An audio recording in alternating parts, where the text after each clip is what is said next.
But then you say, well, so then it's a religious thing, but most Zionists will go, no, this isn't about religion.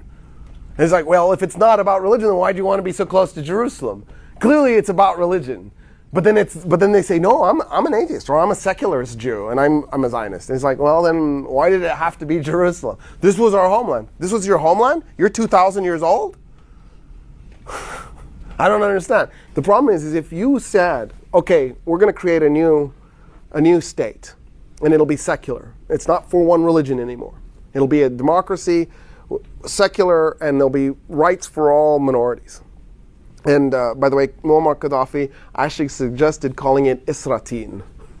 Israel and Palestine, Isra'tin. So, it sounds terrible to me, but whatever.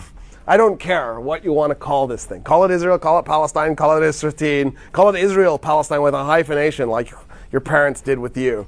I don't care. Whatever it is that makes you happy. But if you did it, suddenly there'd be 13 million Palestinians who are Christian and Muslim. I think it's like 10% Christian, 90% Muslim. And then there'd be 6 million Jews.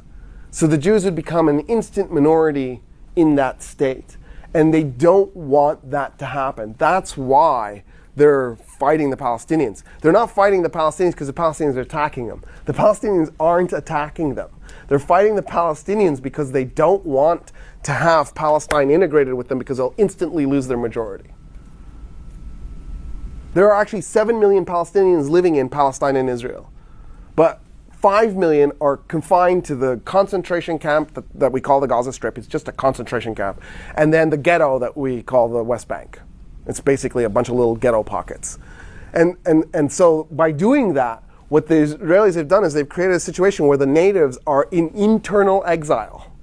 Right? They're still in Palestine. They're just not in their homes. Their homes are in Haifa or Jaffa or Jerusalem. And so they're displaced inside their own country as a majority, but with no rights to citizenship.